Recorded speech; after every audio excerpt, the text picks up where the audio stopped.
Física. Yeah. Olá, pessoal. Então vamos começar o segundo bimestre, um conteúdo importantíssimo, tá? Energia elétrica. Então lembra que eu já avisei várias vezes. Tudo que envolve energia na física é importantíssimo, principalmente energia elétrica. Por quê? Porque na atualidade a gente não vive sem energia elétrica, né? Então, para a gente transformar as energias, por exemplo, energia cinética, energia térmica, a gente sempre quer transformar em energia elétrica. E o que a gente faz na nossa casa? Transforma de novo. Pega energia elétrica e transforma em outros tipos de energia. Então, na modernidade, né, no mundo de hoje, tudo gira em torno da energia elétrica. Tá? Eu vou apresentar para vocês hoje alguns conceitos, né, de tensão, potência e energia, estão todos relacionados. E o mais importante, que é o cálculo do consumo de energia elétrica. Qual a quantidade de energia que os aparelhos vão consumir, né? Então é importante vocês saberem fazer essa conta e é simples a conta, tá? Tem alguns detalhezinhos, mas é bem simples. Então vamos relembrar o que a gente viu da última aula: corrente elétrica. A corrente elétrica é um movimento ordenado de elétrons, quando os elétrons vão todos numa única direção. Não é qualquer elétron, são os elétrons livres, não são todos os elétrons do metal que produzem corrente elétrica, são só os elétrons livres. Um exemplo do sódio, ele tem na última camada um elétron só. Essa camada é instável e ele perde com muita facilidade esse elétron. E esse elétron sai da prisão ali do átomo e se movimenta livremente, que são esses elétrons livres. Para eles se movimentarem numa única direção, esses elétrons livres, é preciso aplicar uma força.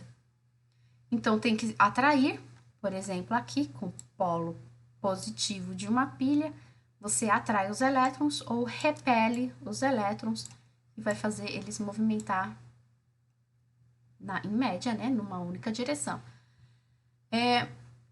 Isso vai dar energia aos elétrons. Essa energia dada às cargas a gente chama de tensão. Tensão, que o símbolo é U, a gente chama também de voltagem. Tá? Então, tensão elétrica, voltagem ou diferença de potencial, DDP, é a mesma coisa. É a energia que vai ser dada aos elétrons. Então, numa tensão de 220, tem uma energia maior do que na tensão de 110, tá? Antes de falar isso, o que é potência? Potência dos aparelhos. Vocês sabem que se vocês comprarem um aparelho com uma potência alta, ele vai consumir mais energia do que com potência baixa, né? Então, a potência tem a ver com energia, é energia consumida por tempo. A fórmula de potência é assim: é energia por tempo. Tá? Então, a unidade é o watt, que a gente usa bastante em quilowatts. Por quê? Porque a energia no sistema internacional é o joule. Mas quando a gente fala de energia elétrica, a gente usa bastante o quilowatts-hora, tá? Então, por isso que a potência tem que estar em quilowatts, né? Vem de quilowatts-hora. Porque o joule é uma unidade muito pequena com relação à energia elétrica que a gente consome. Então, normalmente a gente usa em quilowatts-hora. Então, aqui eu passei dois exemplos para vocês terem ideia de como transformar para quilowatts e para hora. Então, lembrando, o que é tensão elétrica? Voltagem, a energia que você dá para os elétrons para as cargas se movimentarem. O que é potência elétrica? É a energia que vai ser consumida por tempo. Então, se você deixar um chuveiro que tem uma potência alta ligada por 1 hora, é diferente de você ligar uma lâmpada por 1 hora, tá? Então, a potência para você calcular a energia tem que estar em quilowatts. Que lembra o que é quilo? Lembra aquela tabelinha de múltiplo e submúltiplo? A gente explicou. Quilo significa 1000 ou 10 a terceira. 10 a terceira vale 1000. Então, para você transformar de watts para quilowatts, você só divide por 1000. Então, se ele deu no exercício 5.000 watts, tem 5 quilowatts, 3.000 watts, 3 quilowatts, 1.500 dá 1 quilowatts e meio. E assim por diante. Você sempre vai dividir por 1000 para transformar de watts para quilowatts. Tá? Outra coisa, lembra que é por tempo. E o tempo tem que estar em horas. Lembra que a energia vai ser dada em quilowatts hora. Então, a energia vai ser a potência vezes o tempo, o ΔT. Essa é a energia. Se você passar aqui o ΔT dividindo, passa multiplicando, vai ficar potência vezes tempo, vai dar a energia. É essa fórmula aqui, tá? Então, a energia é igual potência vezes tempo. Quilowatts vezes hora. Vai dar a energia em quilowatts hora. É fácil vocês lembrarem. Por quê? Porque no exercício ele vai pedir para vocês calculem a energia em quilowatts-hora de um aparelho que tem tantos watts por tanto tempo. Ele vai falar, calcule em quilowatts-hora. E isso já é a dica para vocês, quilowatts-hora. Quilowatts e horas. Tá? Então, por exemplo, se uma lâmpada ficar ligada por 2 dias, qual é o tempo que ele vai ficar ligado? Tem que estar em horas. Cada dia tem 24 horas, 2 vezes 24, seja 48 horas. Se estiver ligado por 20 minutos, um aparelho ligado por 20 minutos, o que você faz? De minutos para horas, você divide por 60, tá? Porque 1 hora tem 60 minutos, né? Então, 20 minutos tem um valor menor de 1 hora, vai ser 0,3 horas. E 30 minutos dá meia hora, né? 0, nem precisa fazer conta, coloca meia hora, né? 0,3, né? 0,5 horas.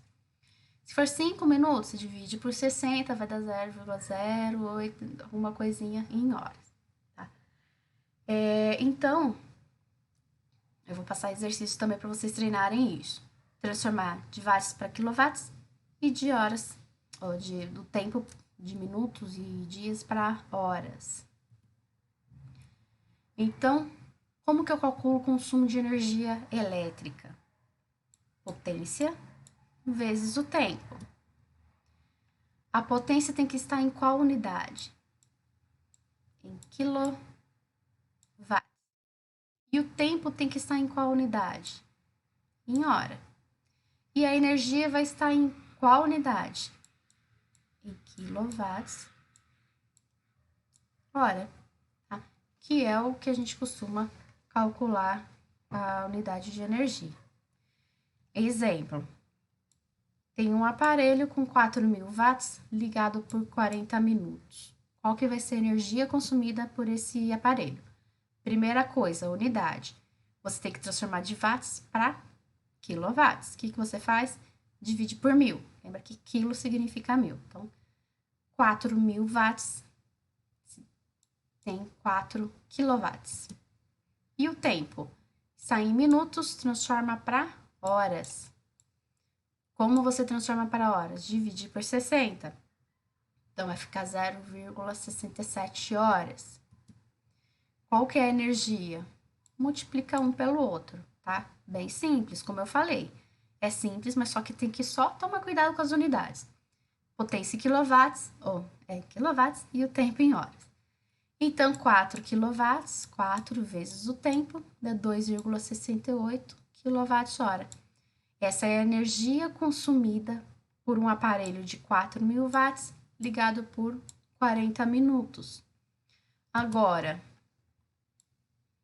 se esse mesmo aparelho, que ele fica ligado 40 minutos por dia, quanto vai consumir em um mês? Em um mês, ele não falou qual mês que é, então qualquer mês genérico na física vale 30 dias. Então, o que eu fiz? Eu peguei esse valor aqui, multipliquei por 30, que dá o valor, o consumo de energia no mês. Então, se é 40 minutos por dia, no mês é vezes 30. Se esse daqui é por um dia, 80,4 vai ser por um mês, tá? Agora, se por exemplo a tarifa estiver 60 centavos, o que é a tarifa? É o preço para cada quilowatt-hora. Então, se a tarifa, vamos ver que tá bem, vamos dizer que tá na faixa verde, bem baratinho, custa 60 centavos. Quanto que vai custar no mês, né? Ligar esse aparelho 40 minutos por dia? É só multiplicar por 0,60. Deixa eu fazer essa conta aqui rápido. 6 vezes 4, 24. 6 vezes 8, 48. Tem uma, 2, dá R$48,24. Então, se a tarifa, se cada quilowatt-hora custa 60 centavos, R$48 na conta de luz é só desse aparelho. Então, é um aparelho que tem uma potência alta para ficar ligado por 40 minutos por dia, que é mais ou menos o consumo de chuveiros. Por isso que não é bom demorar tanto no chuveiro, né? 40 minutos em uma casa que tenha 7, 8 pessoas, vai demorar 40 minutos de chuveiro ligado. Espero eu, né?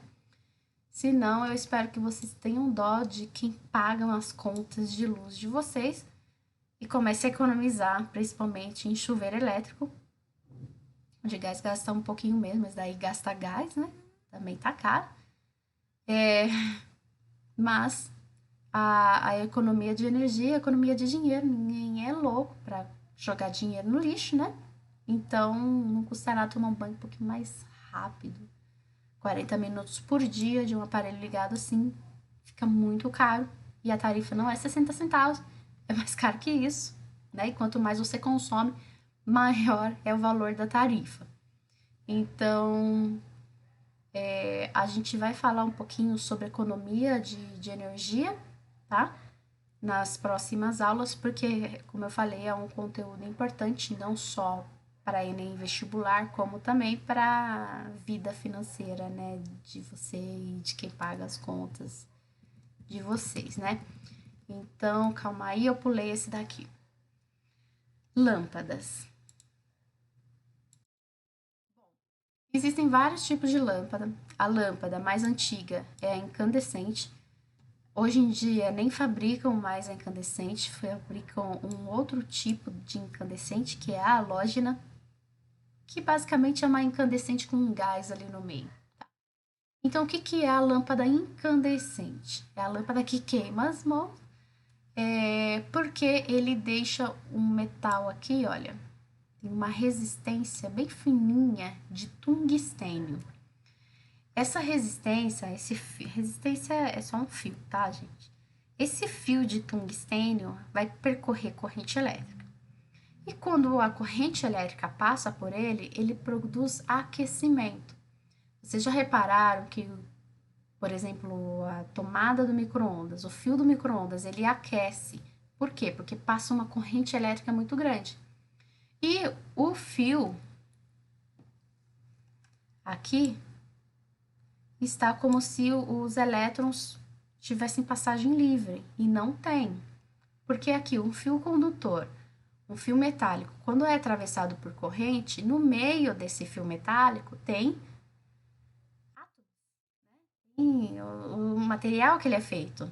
Não é que nenhuma mangueira de água que ali dentro a água está livre para se movimentar. Não é. ele já tem material ali dentro. Então, os elétrons livres, eles vão se chocar com os átomos que estão ali no meio do caminho deles. Então, eles querem se movimentar tudo para um lado, mas no meio do caminho tem os átomos, que eles vão se chocar. E esse choque vai fazer com que esses átomos, eles se agitem mais e provoquem o quê? Aquecimento. Lembra do ano passado, né? Temperatura tem a ver com o quê? Com movimentação das moléculas. Então, os elétrons vão passar por ali, vão dar uma agitada, porque vão se chocar com os átomos e vai aumentar a temperatura. E é isso que acontece na lâmpada incandescente. A corrente elétrica vai passar pelo tungstênio, vai produzir um aquecimento, vai deixar incandescente o metal e vai produzir luz, tá? Com o tempo, esse metal aqui, ele vai, inclusive, evaporando por uma parte, né, do tungstênio, ele vai ficando bem fininho até que ele se rompe e queima a lâmpada, né, quando rompe aqui. Então, o que acontece na lâmpada incandescente? Tem dois contatos. Um aqui no final da lâmpada e o outro ao redor. Quando você vai trocar a lâmpada, se você encosta nessa parte metálica, você pode levar choque. Então, você não encosta, você só encosta nesse bulbo aqui de vidro. Você não vai encostar nessa parte metálica, tá? Para girar a lâmpada. Então, todas as lâmpadas é assim. Tem um canal aqui embaixo e o outro ao redor. Por que isso? Porque a corrente elétrica, ele precisa sair de um lugar e entrar para o outro, né? Então, vai ter sempre esse, a gente fala que é circuito. O elétron, ele tem que sair e chegar num outro ponto. Se você romper essa linha, o elétron não tem para onde ir, então ele para de se movimentar ordenadamente, né? Então, sempre tem que ter dois contatos, por isso que a tomada tem dois pinos, né? Um para o elétron ir e outro para voltar. Ele tem que sempre ter o caminho fechado para ele, né? Então, aqui a lâmpada incandescente vai deixar um material incandescente. Qual o problema dela? Ela esquenta muito, perde muita energia térmica, né? Então, transforma a maioria da energia produzida aqui da lâmpada não vai ser luminosa, vai ser térmica. Tá? Então, por isso até que eles pararam de produzir. Agora, a halógena ela tem uma eficiência um pouco maior, porque vai ter esse fio de tungstênio aqui, mas ele vai estar encapsulado com um gás. Esse gás, ele vai aumentar a eficiência da lâmpada, então ele não vai aumentar tanto a temperatura e vai produzir mais luz, tá? Que vai ser um gás halógeno, tá? E inclusive esse tungstênio, com o tempo, esse gás, ele faz com que o tungstênio que evaporou, lembra que o tungstênio evapora, ele vai ficando fininho? Então, esse gás, ele faz com que o tungstênio, ele volte ali para a lâmpada e tenha uma vida útil maior ainda, tá? Esse é o gás halógeno. Agora, a lâmpada fluorescente. A lâmpada fluorescente nada mais é do que esses tubos aqui contendo um gás, argônio, se eu não me engano. O que é esse gás? Quando percorre uma corrente elétrica, qualquer funcionamento da lâmpada fluorescente, vai passar elétrons se movimentando numa direção e vai se chocar com esse gás. Quando os elétrons se chocam com esse gás, é produzido ultravioleta. E esse ultravioleta vai se chocar, tem uma parede branca aqui nessa lâmpada fluorescente, tem uma camada de fósforo, uma camada fosforescente. O ultravioleta vai bater nesse fósforo e vai emitir luz branca, tá? Então, na lâmpada fluorescente é produzido ultravioleta através do choque dos elétrons com um gás que tem ali dentro, normalmente argônio. O gás de mercúrio também tem.